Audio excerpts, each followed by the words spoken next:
안녕하세요. 반갑습니다. NCS 직업 기초는요, 의사소통 능력과 관련해서 핵심 이론에 대해서 좀 얘기를 해 볼 텐데요. 의사소통 능력은 상당히 중요한 부분을 차지하고 있습니다. 자, 그래서 의사소통의 개념부터 좀 살펴볼 건데요. 우리가 이 의사소통이라고 하는 부분이 원래 뜻이 상호, 공통점을 나누어 갖는다라고 하는 라틴어 코미니스, 즉 공통, 공유의 뜻을 가지고 있는 말에서 나온 말인데요. 의사소통이라고 하는 것은 두 사람 또는 그 이상의 사람들이 그 사이에서 일어나는 의식의 전달 그리고 상호 교류가 이루어진다는 뜻을 가지고 있습니다. 어떤 개인 또는 집단이 개인 또는 집단에 대해서 뭐 정보라든지 감정이라든지 사상, 의견 등을 전달하고 그것들을 받아들이는 과정에서 이루어지는 것들을 우리가 의사소통이라고 얘기를 하는데요. 사람들은요, 여러 가지 이유 때문에 이 의사소통을 하고 있습니다. 직업 생활에 있어서 의사소통이란 공식적인 조직 안에서의 의사소통을 의미하고 있는데요. 조금 더 깊게 직장 생활에서의 의사소통에 대해서 좀 살펴보도록 하겠습니다.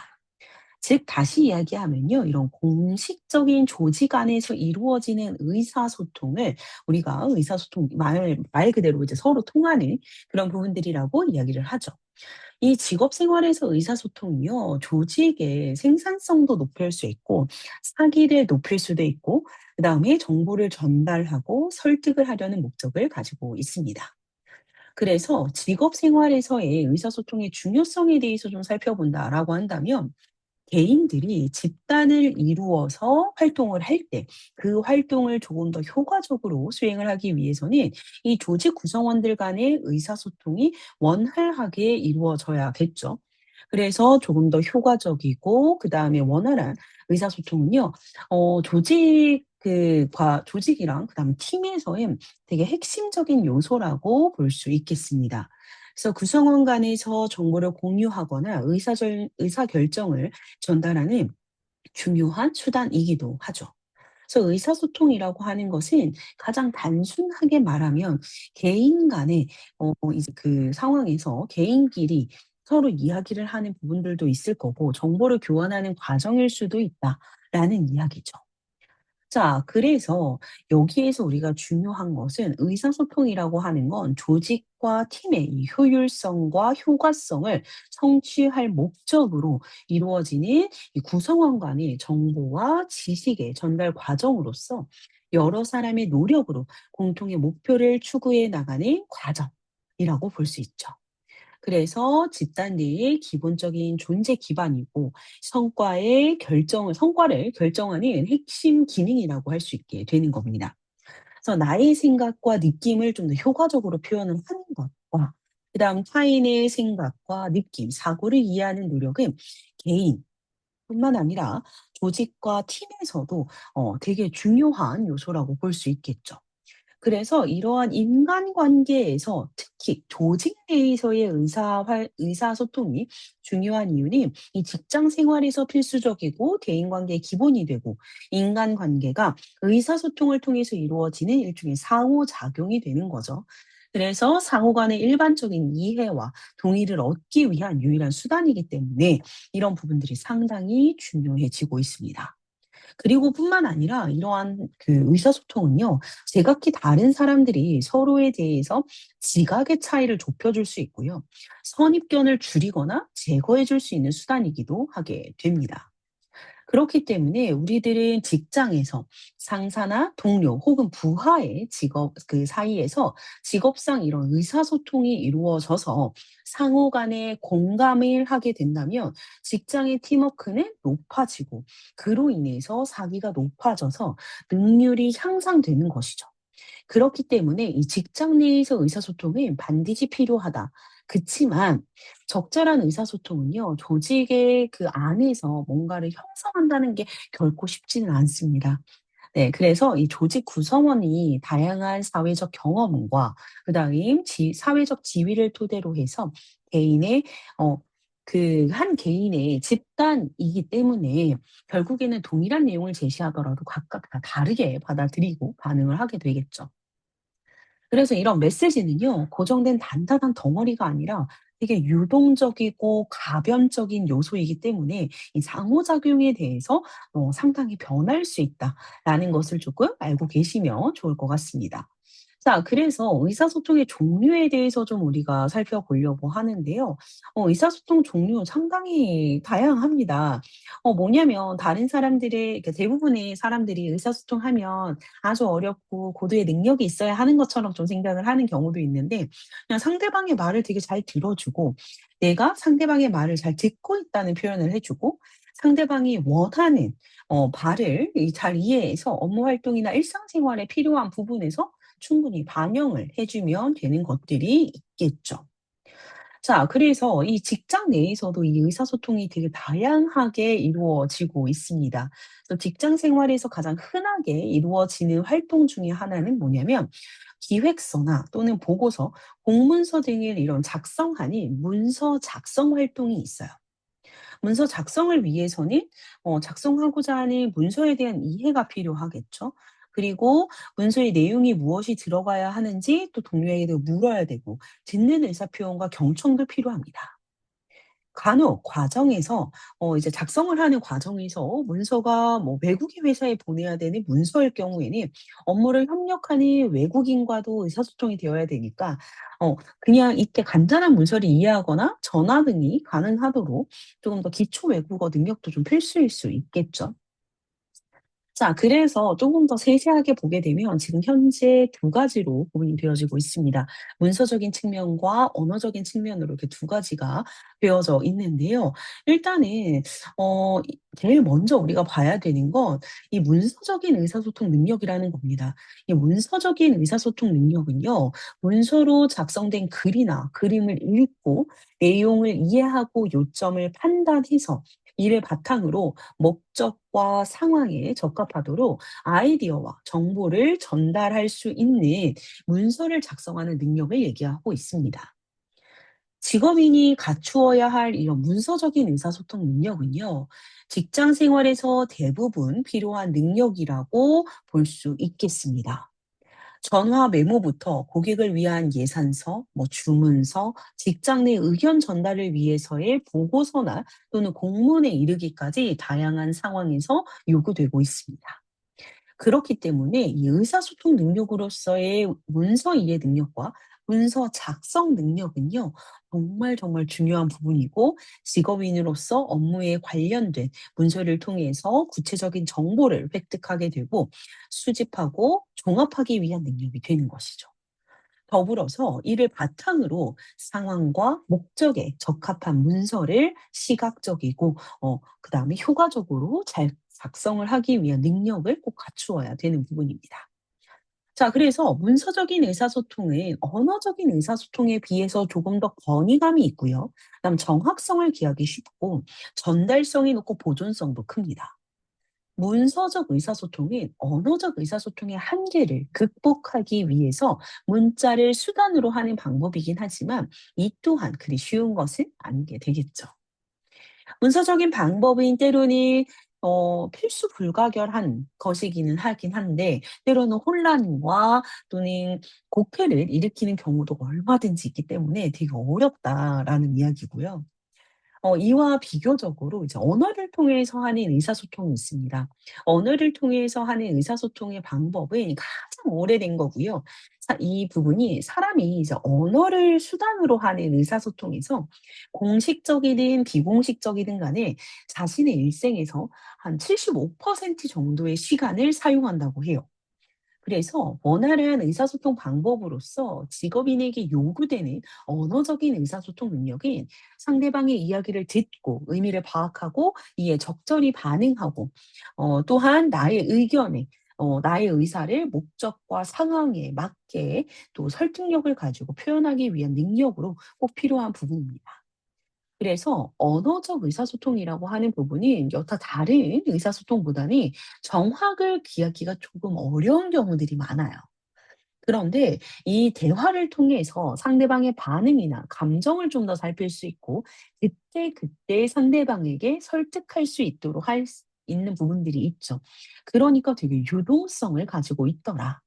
그리고 모든 계층에서 관리자들이 많은 시간을 바치는 이 의사소통 중에서도 듣고 말하는 시간이 상대적으로 비교할 수 없을 만큼 많다라는 점에서 경청과 의사표현 능력 역시 상당히 중요하더라라는 것을 우리가 알 수 있습니다. 자, 그다음으로는 이제 하위 능력 중에서 기초 외국어 능력이 있는데요. 대부분의 사람들이 이 기초 외국어 능력을 되게 어렵게 생각하고 유창하게 구사할 수 있어야 된다라고들 많이 생각하시는데요. 직업인의 그 의사소통 능력에서는 이 특히 이 기초 외국어 능력이 상대방의 말을 잘 듣고 상대방이 원하는 바를 잘 이해하거나 외국어로 된 문서를 이해할 수 있는 능력을 의미하고 있습니다. 자, 그래서 결국에는 이 의사소통에 있어서 다양한 능력들을 요구하고 있고, 직업인의 의사소통 능력을 매우 다양하게 이루어지고 있음을 우리가 확인할 수 있었습니다. 뭐 기획서라든지 보고서라든지 뭐 여러 가지 부분들이 있는데요. 그래서 기초 외국어 능력이라고 하는 부분에 있어서는 국제화, 뭐 세계화, 시대를 살아가는 지금 현재의 시대를 살아가는 여러분들, 이제 직업을 가지실 여러분들에게 요구되어지는 의사소통 능력이에요. 그래서 직업에서 필요한 문서라든지 의사표현, 경청 이런 기초적인 의사소통을 외국어로 가능하게 하는 그러한 능력을 의미하고 있습니다. 자, 그다음으로 이제 우리가 볼 부분은 바로 뭐냐면요. 의사소통 능력을 저해하는 요인들을 조금 살펴볼 건데요. 아마 나 의사소통 좀 잘 되는데 근데 왜 이렇게 또 잘 안 되는 경우들이 있지?' 뭐 이런 것들을 되게 많이 고민하실 거라 저는 생각을 하거든요. 자, 일단은 효과적인 이런 의사소통은 되게 필수적인 요소예요. 그런데 중요성은 알고 있지만 나도 잘 알지 못하는 사이에 이 원만한 의사소통을 좀 저해하는 행동들이 있습니다. 일단 첫 번째는요. 일방적으로 말하고 일방적으로 듣는 이런 무책임한 마음이 있는데요. 누구나 실질적인 업무를 맡게 되면 실수를 범하지 않도록 주의를 기울이고 있죠. 그런데 의사소통을 하는데 혹시 정확하게 전달이 됐는지, 정확하게 이해했는지 이런 것들을 확인하지 않고 그냥 그 순간을 넘겨버리면 서로 엇갈린 정보들을 가지게 되는 거예요. 그렇기 때문에 이 일방적으로 말하고 일방적으로 듣는 이 무책임한 마음이라고 하는 건 의사소통 기법이 조금 더 미숙하다, 표현 능력이 조금 부족하다, 이해 능력이 좀 부족하다로 연결될 수 있는 부분이 있습니다. 자, 그다음 두 번째는요. 그래서 하고 싶은 말이 정확히 뭐야? 이렇게 할 수 있는 부분, 말하지 않아도 되는 부분 이렇게 되어져 있는데 요 얘기를 좀 먼저 드릴게요.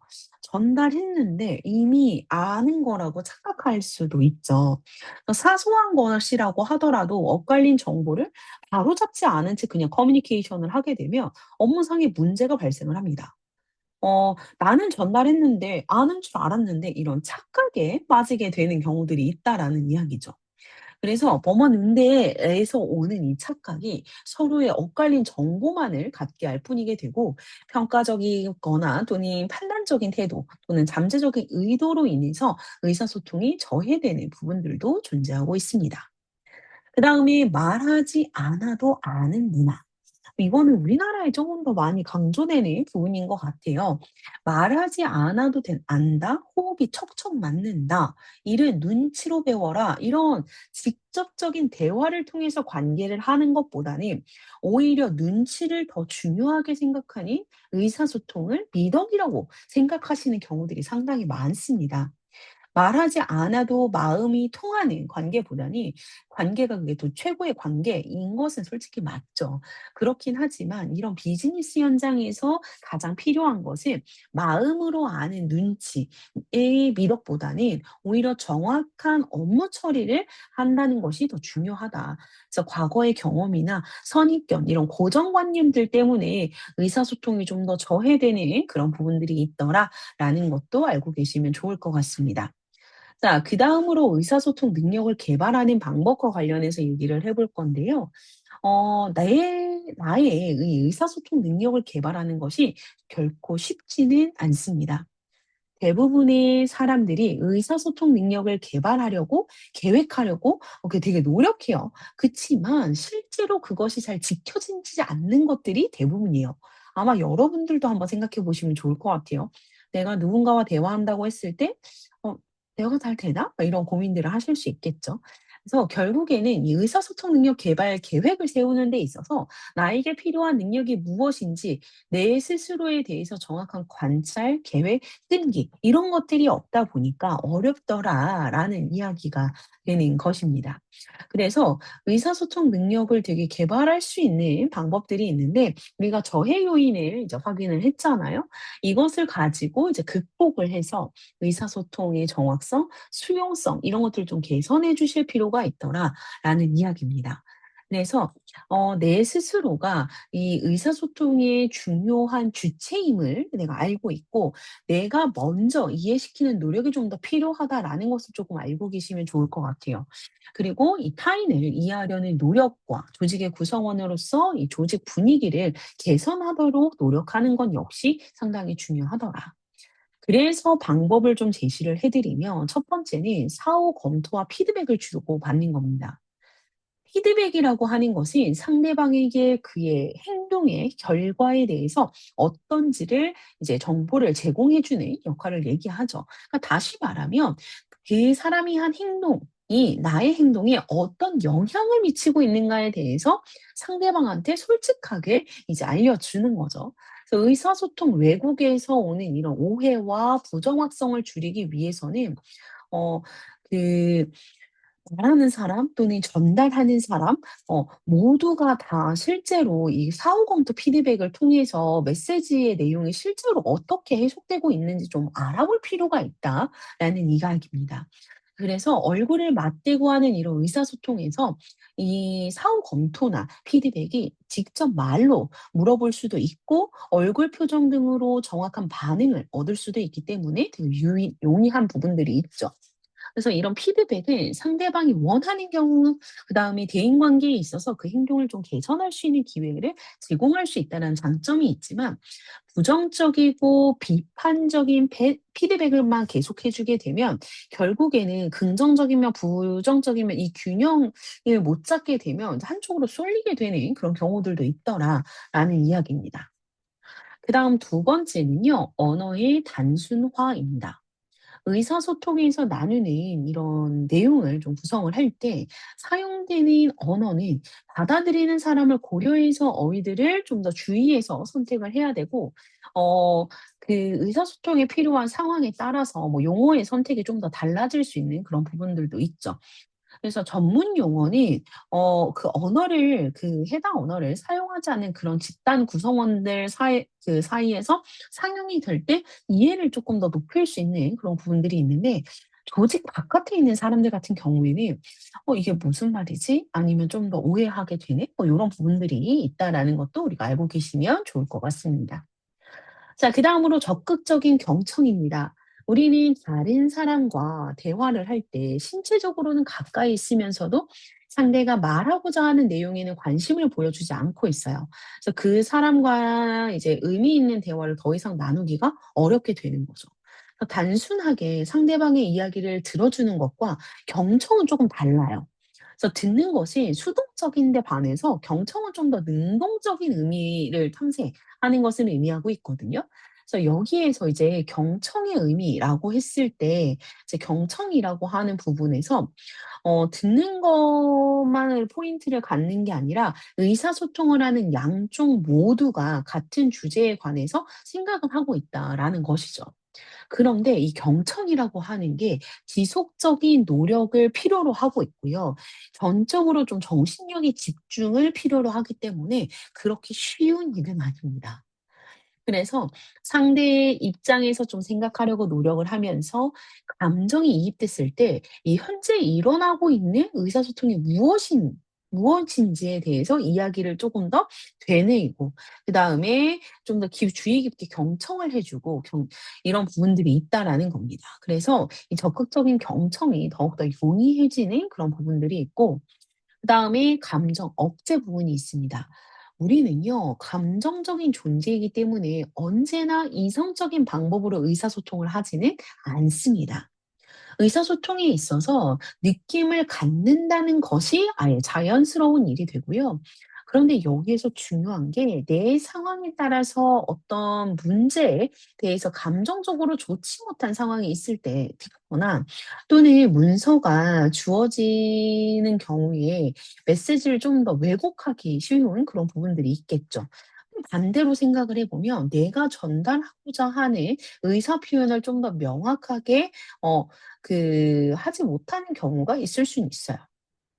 그러니까 이러한 상황에서 제일 좋은 방법이 침착하게 마음을 비우도록 노력을 하고 내 평점에 어느 정도 찾을 수 있을 때까지 의사소통을 연기하는 게 오히려 더 좋을 수 있더라. 어. 자, 그래서 무한정으로 할 수는 없지만 최대한으로 내가 뭔가를 끌고 갈 수 있는 그런 부분들이 있더라. 이렇게 생각을 해 주시면 더 좋을 것 같더라라는 이야기가 되겠습니다. 자, 그러면 이제 하위부터 구성들을 조금 더 구체적으로 좀 살펴보려고 하는데요. 일단은 여기에서 우리가 중요한 부분이 뭔가 그 이 문서를 이해하고 이런 것들이 되게 중요하잖아요. 그래서 상대방에게 나의 이 의사소통이 인상적인 경험으로 이제 남기 위해서 하는 인제 상대가 어 과연 하면서 감탄하도록 만들어 주는 그런 것들이 있다는 거죠. 그래서 오랜 시간 좀 더 익숙해지게 되면 뭐 여러 가지들이 있는데 이런 안정적인 의사소통도 상당히 중요하더라라는 이야기입니다. 자, 그러면 지금 현재 여러분들이 보고 계신 이 PPT 제일 첫 번째 하위 능력은 문서 이해 능력입니다. 문서 이해라고 하는 부분이 되게 중요한데요. 이런 게 있어요. 그래서 지금 이 책에서는 뭘 말하고 있는 거야? 그래서 너가 하고 싶은 말이 뭐야? 뭐 이런 것들이 있겠죠. 그런데 실제로 문서 이해 능력이 내가 어느 정도 되는지 좀 진지하게 생각해 보지 않았던 그런 부분들이 있을 수 있습니다. 그래서 문서 이해라고 하는 게 갑작스럽게 확 이렇게 느는 게 아니라 뭔가 지속적으로 문서를 이해하려고 하는 것들이 되게 중요하더라. 이런 이야기가 되는 것입니다. 자, 그래서 조금 더 이제 구체적으로 좀 살펴보도록 할게요. 이제 문서에 대해서 좀 얘기를 나눠 보려고 하는데요. 문서라고 하는 건 제안서, 보고서, 기획서, 편지, 이메일, 뭐 팩스, 메모, 공지사항 뭐 이런 것들, 즉 문자로 구성되어 있는 것들을 이야기하고 있습니다. 실제로 어 어 문제를 해결하는 데 있어서 정말 다양한 부분들로 우리가 진행을 하잖아요. 예, 그런 것들이 되게 중요하다. 그래서 다양하게 주어지는 이런 문서들보다 정확하게 읽고 그다음에 이러한 내용들을 조금 더 전달하고자 하는 내용을 좀 더 명확하게 인식을 시켜 줘야 될 필요가 있더라. 라는 건데 문서 이해 능력을 조금 더 뜯어서 살펴본다고 하면 문서 이해 능력이라고 하는 것이 직업 환경에서 나의 업무와 그다음 관련된 인쇄물이나 기호화된 뭔가 정보 이런 필요한 문서를 확인해서 문서를 읽고 그 내용을 이해하고 요점을 이제 파악해 가는 과정이 되겠죠. 그래서 우리는 이 직업 생활을 하면서 내 업무와 관련된 많은 문서를 접하게 되죠. 그리고 이를 적절하게 처리를 해야 되고. 근데 그런 경우도 있으실 수 있어요. 내가 요구된 행동이 무엇인지를 잘 파악하지 못해서 원활한 직업 생활을 한 번에 끌고 갈 수 없더라라는 것들도 있죠.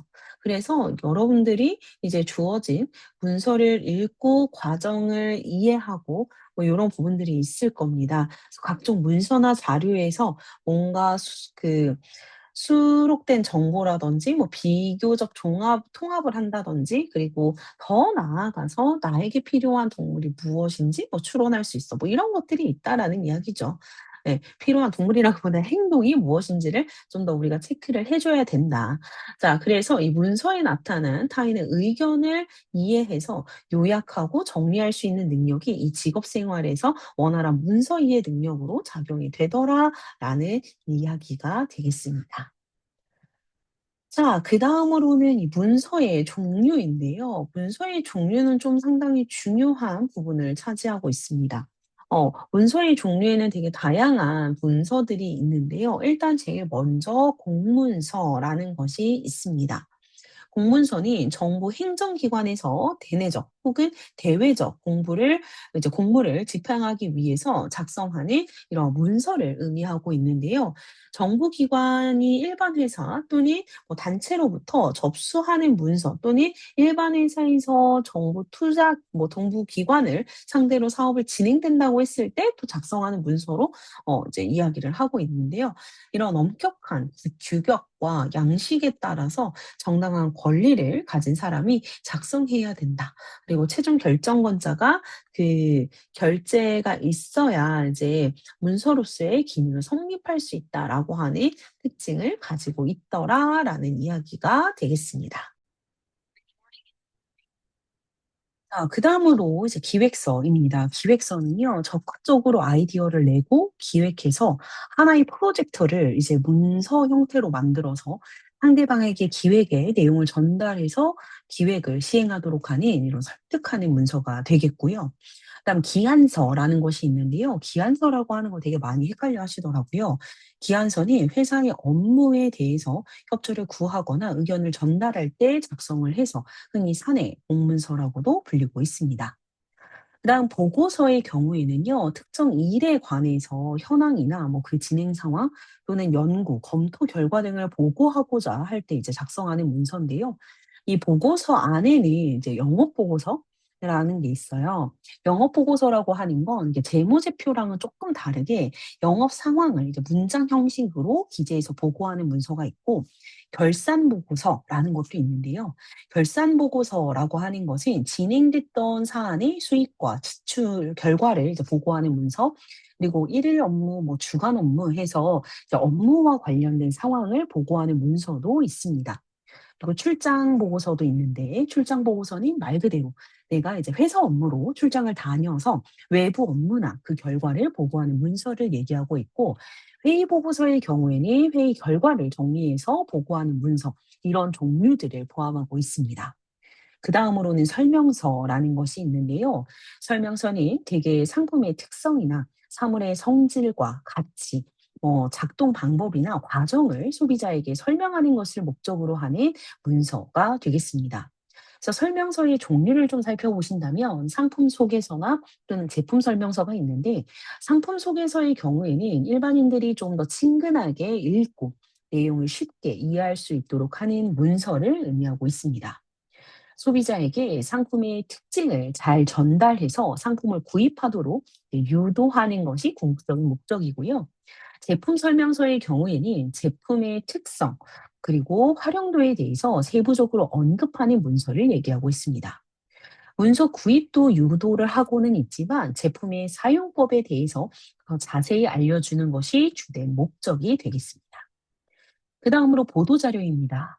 보도자료는 정보기관이나 기업체, 각종 단체 등이 언론을 상대로 자신들의 정보, 그리고 이런 것들이 이제 기사로 보도되도록 하기 위해서 보내는 자료가 되겠고요. 다음으로 자기소개서의 경우에는 아마 많이 작성해 보시지 않으셨을까라는 생각을 하는데, 개인의 가정 환경 또는 성장 과정, 입사 동기, 근무 자세 등을 구체적으로 기술해서 자신을 소개하는 문서가 되겠습니다. 그다음으로 비즈니스 레터인데요. 사업상의 이유로 고객이나 단체에게 편지를 쓰는 겁니다. 직장 업무나 개인의 연락, 직접 방문하기 어려운 고객 관리 등을 위해서 사용되는 비공식적인 문서이지만 제안서나 또는 보고서 등 공식적인 문서를 전달하는 데도 사용을 하고 있습니다. 그다음으로 마지막으로는 이제 비즈니스 메모인데요. 업무상 필요한 중요한 일이나 또는 앞으로 체크해야 할 사항이 있었을 때 필요한 내용을 메모 형식으로 전달하는 글입니다. 그래서 뭐 전화 메모도 있을 수 있고요. 뭐 회의 메모라든지 업무 메모가 해당 부분에 포함될 수 있더라라는 이야기가 되겠습니다. 자, 그다음으로 이제 우리가 볼 부분, 이제 보고서와 관련된 부분들, 그다음 설명서 요런 것들은 제가 한 번 더 말씀을 드렸고요. 자, 그러면 이제 되게 중요한 게 이 문서를 이해하는 절차가 상당히 중요하게 됩니다. 우리가 이 문서에서 그러니까 보통 우리가 일상생활에서 또는 직장 생활에서 다양한 활동을 하면서 수많은 문서들을 읽어내셔야겠죠. 그런데 이 주어진 문서를 좀 더 빠르고 정확하게 이해하기 위해서는 문서를 이해하는 구체적인 절차를 알고 다양한 문서를 접하면서 이 문서 이해의 구체적인 절차에 따라서 문서 이해 능력을 키우는 연습이 필요합니다. 그래서 구체적인 절차를 좀 살펴본다라고 했을 때 일단 첫 번째는 문서의 목적을 이해하는 것이 상당히 중요하죠. 이게 왜 작성됐느냐가 되게 중요한 부분입니다. 자, 그다음에 두 번째로는 이러한 문서가 작성되기 위해서 어떤 배경과 주제가 있느냐라는 것을 또 확인을 하셔야 되고요. 그런 다음에 문서에 쓰여진 정보를 우리가 실제로 이제 읽는 단계가 되겠죠. 그러면서 문서가 제시하고 있는 현안 문제를 파악을 하시는 겁니다. 그렇게까지 하고 나면 이 문서를 통해서 상대방의 욕구와 의도, 그리고 내게 나한테서 요구되는 행동에 관한 내용을 또 분석하실 수 있게 되죠. 그래서 이러한 이해한 목적 달성을 위해서 내가 어떤 행동을 취해야 될지를 생각을 하게 되고, 그다음에 상대방의 의도를 도표나 그림 등으로 메모해서 요약 정리해 보는 건 역시 되게 중요합니다. 네. 이런 문서들을 이해한다고 하더라도 그 내용을 기억하는 게 솔직히 쉽지는 않거든요.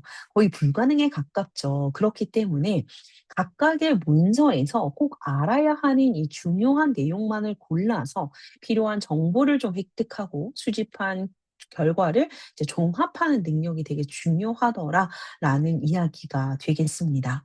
그래서 이런 그 문서의 내용을 종합하는 능력을 기르기 위해서는 어디까지나 책이나 업무에 관련된 문서를 가지고 그것들을 읽고 나의 방식으로 소화하는 이러한 힘이 필요하더라라는 이야기가 되겠죠.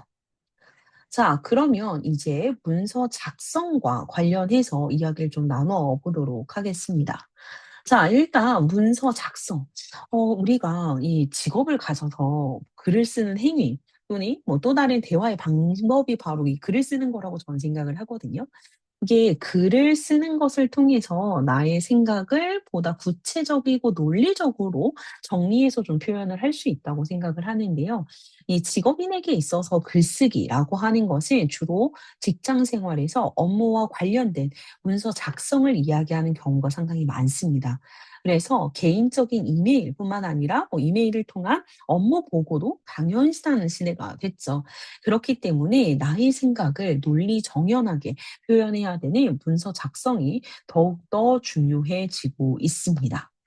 그래서 문서 작성이라고 하는 것에 대해서 좀 더 살펴본다라고 하게 되면 문서라고 하는 것 자체가 제안서, 보고서, 뭐 기획서 앞에서 봤던 이런 종류들 있죠. 문서의 종류. 이렇게 문자로 구성된 것을 이야기를 하는데요. 이게 사람들이 일상생활에서도 그렇지만 직업 생활에서도 다양한 문서를 자주 사용하게 됩니다. 자, 그렇기 때문에 우리가 이런 부분들을 조금 생각해 줘야 되고 문서가 왜 이런 걸 작성을 해야 되지? 그리고 문서를 통해서 무엇을 전달하려고 하는 거지? 이런 것들을 좀 더 명확하게 해서 작성을 해야 된다라는 부분입니다. 그래서 문서를 작성을 할 때 이제 우리가 직업인이 이제 작성하는 이 문서가 되게 정말 치열한 경쟁 상황에서 상대를 설득하거나 조직의 의견을 이제 퍼뜨리고 전달하는 기능을 가진 되게 공적인 문서거든요. 그러니까 중구난방식으로 뭐 나열해서 작성해서는 안 된다라는 이야기죠. 그래서 조금 더 품위 있고 요런 부분들도 우리가 좀 생각을 해 주셔야 되는 부분이고 되게 객관적이고 뭐 요런 부분들도 생각을 해서 작성을 해 주셔야 되더라. 이런 이야기가 되겠습니다. 자, 그러면 상황에 따라서 또 문서를 어떻게 작성하는지에 대해서 좀 살펴볼 건데요. 문서를 작성해야 되는 상황이 되게 다양합니다. 어, 그 상황에 맞춰서 또 우리가 작성을 해야 되는 것들이 존재하겠죠. 그래서 요청이나 확인을 하는 경우가 있습니다. 그러니까 업무를 이렇게 추진을 하다 보면 업무 내용에 대한 요청이나 확인을 요구해야 되는 경우들이 분명히 존재하실 거거든요.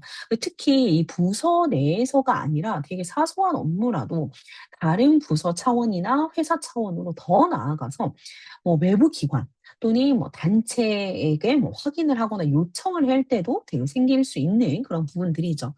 대부분 이런 형식에서는 공적인 형태로 이제 접근을 하게 되고요. 이런 공문서는요, 공식적인 문서를 의미하는 만큼 일정한 양식과 격식을 갖추어서 작성을 해야 됩니다. 그다음 두 번째는 정보 제공입니다. 이 직업 생활 중에 회사 차원이나 대내외적으로 추진하는 일들이 정보를 제공해야 돼 이제 성사가 되는 경우들이 많은데요. 나의 부서에 대한 정보뿐만이 아니라 행사를 개최하거나 제품을 개발했을 때는 반드시 또 정보를 제공을 해 줘야겠죠. 그래서 일반적으로 회사 자체에 대한 인력 보유나 홍보, 기업 정보를 제공하는 경우가 있는데 이때 이 홍보물이나 보도자료 등의 문서가 필요하게 되죠. 자, 그래서 이러한 부분들을 결국에는 정보 제공을 위한 이런 문서 작성을 했을 때 시각적인 자료 활용이 더욱더 유익하고 그다음에 이런 정보 제공을 위한 문서는 신속하게 정보를 알려야 하는 것이 되게 중요하기 때문에 빠르면 빠를수록 좋더라. 그다음 세 번째로는 명령이나 지시가 필요한 경우입니다. 업무를 또 추진하다 보면 관련 부서나 외부 기관, 단체의 명령이나 지시를 내려야 하는 일들이 적지 않겠죠. 보통 업무 지시서 등을 작성을 하게 되는데 이때 이제 어떤 내용을 어떤 식으로 명령하고 지시할지 분명히 해야 하는 것이 되겠습니다. 명령이나 지시는요, 다 막연하게 요청하는 것이나 또는 협조를 구하는 차원에서 그 선에 있는 사안이 아니고 업무를 추진하기 위해서 꼭 필요한 문서가 되겠죠. 그다음 세 번째로 이제 제안이나 기획을 하시는 경우가 있습니다.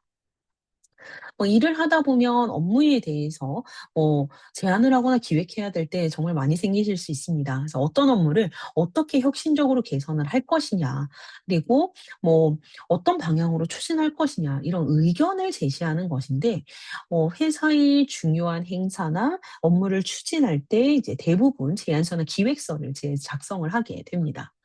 그다음 약속이나 추진을 위한 경우가 있는데요. 약속은 이제 고객이나 소비자에게 제품의 이용에 관한 정보를 제공할 때 또 추천을 개인이 다른 회사를 지원하거나 이직을 할 때 이제 이런 형태로서 이제 진행을 하게 됩니다.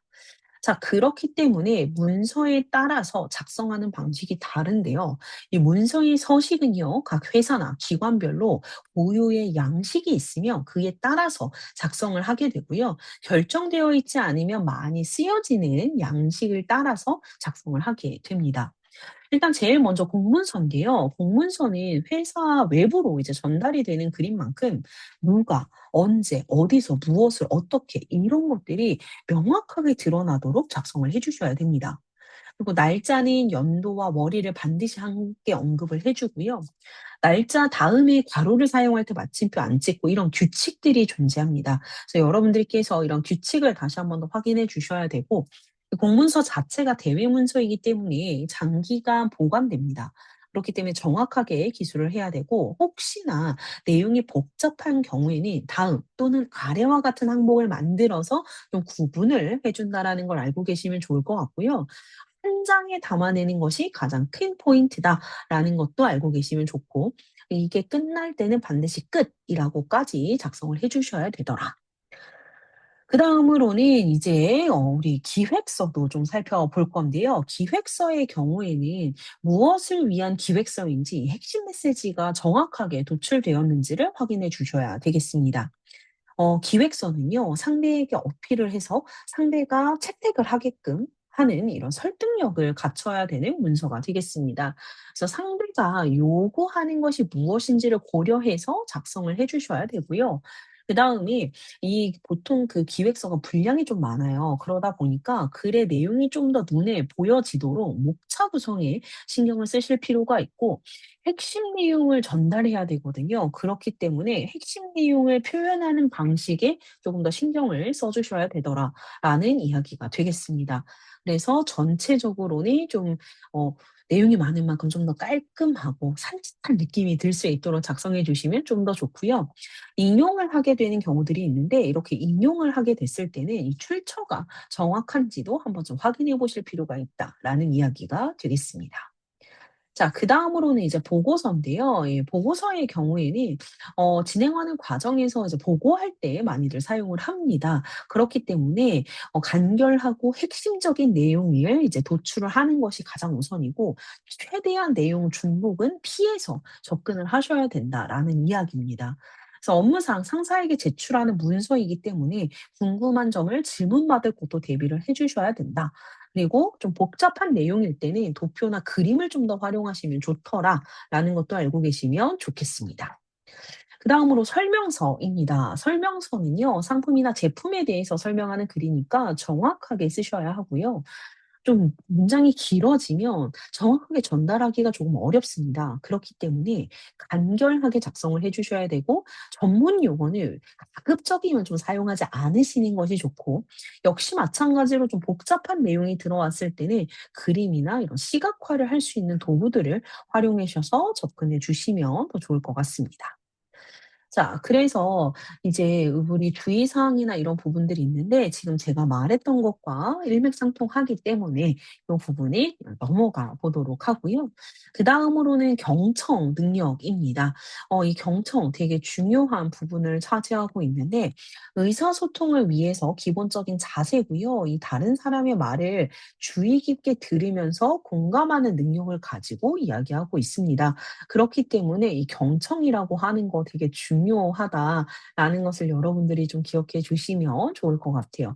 그러면 도대체 어떻게 해야 경청을 잘할 수 있느냐도 상당히 중요하겠죠. 자, 경청을 위해서 우리가 필요한 태도들을 조금 더 살펴볼 건데요. 여기에서 '아 그럼 내가 도대체 어떻게 경청을 해야 잘하는 것일까?' 이것도 되게 중요한 포인트인데, 일단 첫 번째는요. 비판적 충고적인 태도를 버리고 태도를 존중해 주셔야 됩니다.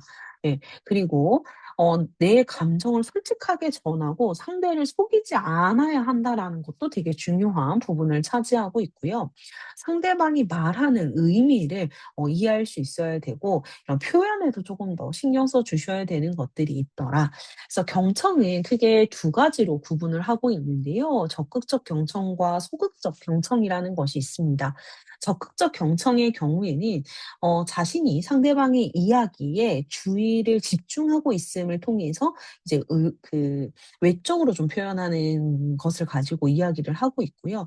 그래서 되게 공감하고 이런 부분들이 있다면, 소극적인 경청은 조금 더 수동적으로 한다라고 하는 의미를 좀 가지고 있더라. 요렇게까지 봐 주시면 좋을 것 같습니다. 자, 그러면 경청을 방해하는 요인에는 뭐가 있을까? 이제 간단하게 좀 살펴볼 텐데요. 일단 제일 먼저 짐작하기라는 것이 있습니다. 상대의 말을 듣고 받아들이기보다 내 생각에 들어맞는 단서들을 찾아서 내 생각을 좀 더 확인하는 이런 경우들이 있어요. 그래서 짐작하고 넘겨짚고 이런 경우들이 있는데, 이것이 바로 경청을 방해하는 요인일 수 있고, 대답할 말을 미리 준비하는 거예요. 이게 뭐냐면, 처음에는 상대방의 말을 들어요. 그러다가 내 다음 할 말을 생각을 하기 바빠서 상대방이 말하는 걸 이제 듣지 않는 경우, 그러면 내 생각에 이렇게 빠져 있다 보니까 상대방의 말을 제대로 들을 수 없는 경우도 있고요. 그다음 걸러내기라고 하는 건 상대가 한 그 메시지를 온전히 받아들이는 것이 아닌 경우를 가지고 얘기를 하죠. 그래서 상대방이 뭐 분노나 슬픔, 불안에 대해서 말하는 것을 들어요. 그런데 이거를 내가 감정으로 조금 감정을 인정하지 않고 싶다거나 회피하고 싶다거나 무시하고 싶을 때 나도 모르게 이렇게 나온다. 상대방 '아무 문제 없는데?' 이렇게 생각할 수 있게 되는 거죠. 그다음에 판단하기라고 하는 것이 상대방에 대한 부정적인 판단 때문에, 또는 상대방을 비판하기 위해서 상대방의 말을 듣지 않는 것을 의미하고 있습니다. 그다음 다른 생각, 아예 이제 다른 생각을 하고 있는 부분들, 그리고 이거에 대해서 공감하고 뭔가를 하기보다는 오히려 다른 생각으로 접근을 하시는 거죠. 아니면 조언을 하는 형태로 좀 접근을 해요. 그래서 지나치게 다른 사람의 문제를 내가 해결해 주려고 하는 이런 부분들도 있고요. 그다음에 언쟁, 완전 싸우는 거죠. 그래서 단지 반대하고 논쟁하기 위해서만 상대방의 말을 귀 기울여 주고 그거와 맞지 않으면 내 거 방어한다고 합시고 이게 뭔가 언쟁이 오가게 되는 그런 경우들도 있죠. 그리고 올라야만 하는 경우에요. 자존심이 강하신 분들의 경우에는 이 자존심에 관한 것을 되게 전부 막아 버리려고 하거든요. 그러면 내가 부족한 점이 있으면 이거를 상대방의 말을 들을 수 없는 이러한 형태까지도 오게 되더라. 그리고 슬쩍 넘어가는 거. 그냥 농담으로 넘어가거나 이러면은 이제 진짜 진정한 고민이 되거나 하는 부분들에 대한 이런 것들이 좀 줄어들더라. 그리고 마지막으로 비위 맞추기 있어요. 상대방 위로하려고 아니면 비위를 맞추거나 너무 빨리 동의하는 것을 말하는 이런 것들이 비위 맞추기라고 보실 수 있겠죠. 자, 그래서 이 경청의 올바른 자세, 어떻게 해야 경청을 잘하는 거야?라는 것이 상당히 중요하겠죠. 자, 좋은 경청이라고 하는 것이 무엇을 가지고 이야기를 하더라라고 보시게 된다면 뭔가 그 말하고 있는 사람과 상호작용도 하고 이런 말한 내용에 대해서 내가 생각하고 무엇을 말할지 이런 기대하는 것 자체가 되게 중요한 부분이 됩니다. 그래서 경청을 하기 위해서는 준비를 하고요. 주의 집중을 해야 하고 요런 부분들이 있더라. 자, 그래서 이런 경청을 가지고 우리가 이야기할 수 있는 것들이 있고 그다음에 이 외적으로 이제 의사를 표현해야 돼요. 나의 생각을 표현하게 되는 부분들이 존재하겠죠. 자, 즉 다시 이야기하면 이런 의사 표현 능력은 말하는 사람이 나를 생각했을 때 어 나의 생각과 같고 그다음에 듣는 사람에게 좀 더 효과적으로 전달할 수 있는 중요한 기술이에요. 그래서 유연하고 좀 더 신체 언어로 표현하는 능력에 좀 더 포커스가 맞춰져 있더라라는 이야기가 되는 것입니다. 자, 그래서 음성 언어와 신체 언어를 좀 비교를 해볼 건데요. 음성 언어라고 하는 부분은 말 그대로 뭐예요? 여기에서 말로 표현한 일괄적으로 말로 표현하는 것을 가지고 이야기하고 그다음에 신체 언어의 경우에는 신체의 일부를 통해서 뭔가 표정, 손짓, 뭐 발짓 그다음에 여기 보시는 것처럼 몸짓 이런 것들로 행동하는 것을 의미하죠. 자, 그래서 의사 표현 말하기 사용을 보시게 되면 말을 하는 이 그리고 이미 그 어떤 생각이나 변화를 시키려고 하는 이런 것들 설득이 추측이 좀 더 되어야 되는 그런 부분들이 있더라라는 것도 좀 확인해 주시면 좋을 것 같아요. 자, 그다음으로는 이제 의사 표현의 종류에 대해서 좀 살펴볼 건데요. 의사 표현을 할 때 이제 공식적 말하기, 그다음에 여기서 보는 것처럼 의례적으로, 친교적으로 요렇게 여러 가지 경우들로 나뉘게 되는데요. 일단 공식적이라고 하는 건 말 그대로 공식석상에서 내가 이야기하는 부분들이 되는 거고요. 그다음에 여기에서 말하는 의례적 말하는 거는 이제 어 일종의 건배사 같은 느낌 있잖아요. 우리가 왜 식사나 여기서 보시다시피 주례 회의 이런 것들이 이제 의례적으로 얘기하는 거고 그다음에 친교적으로 말하는 건 매우 친한 사람들끼리 이야기를 했을 때 그렇더라. 요렇게 봐 주시면 되겠습니다. 자, 그래서 이 의사 표현이 되게 중요한데요. 왜 중요하느냐? 이 의사 표현을 통해서 새로운 사람과의 관계를 맺고 그다음에 또 그 맺은 관계를 또 관리하게 되는 그런 부분들이 있죠. 그래서 비언어적인 모습에서는 우리가 보시다시피 여기서 보는 것처럼 이제 발음도 있고 속도도 있고요. 요런 것들이 다 포함이 되더라라는 이야기가 되겠습니다. 정말 중요한 게 바로 몸짓인데요. 말하는 사람이 이 의사 표현 중에서 보여주는 이런 몸의 방향, 자세, 몸짓 이런 것들을 이제 의미하게 됩니다. 이런 것들이 결국에는 비언어적인 요소더라. 그래서 좀 더 효과적으로 우리가 대화를 하려면 말하는 사람이 내가 이야기하고 싶은데도 이제 생각이나 감정이 무엇인지를 좀 더 충분하게 인식하실 필요가 있고요.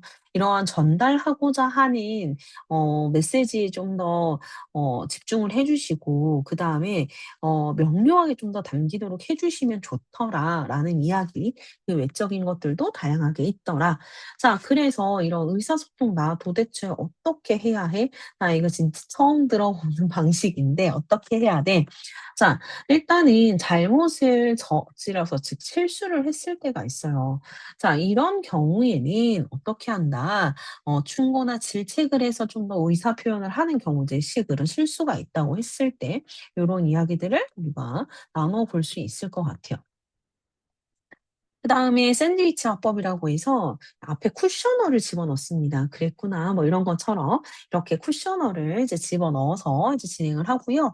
칭찬이나 아니면은 뭐 질책이나 격려할 때도 요 앞뒤에다가 요런 멘트들을 쪼끔 더 넣어 주시게 되면 좀 더 유하게 들릴 수 있다라는 것도 체크해 주시면 좋을 것 같습니다.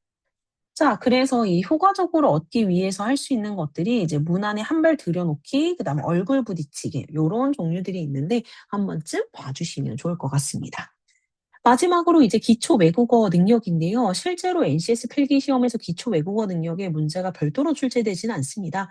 그래서 외국어로 뭔가를 표현하고 그다음 내 의견을 이야기할 수 있느냐 요 정도만 기억해 주시면 좋을 것 같고요. 우리가 외국어라고 했을 때 듣기, 말하고, 쓰고, 읽는 요런 내용들이 있더라. 네, 요 정도만 좀 봐 주시면 좋을 것 같아요. 왜냐하면 실제로 이 문제가 많이 출제되는 편은 아니기 때문에 요 정도만 알고 계셔도 크게 문제가 없더라. 이렇게까지 생각해 주시면 좋을 것 같고요. 의사소통 능력은 다수 이제 모듈형이 좀 출제되는 그런 영역이기도 합니다. 그렇기 때문에 여러분들께서 이번 수업을 통해서 개념에 대해서 한 번 더 정리해 보시면 좋을 것 같습니다. 자 그러면 오늘 여기에서 마무리하도록 하겠습니다. 고생하셨습니다.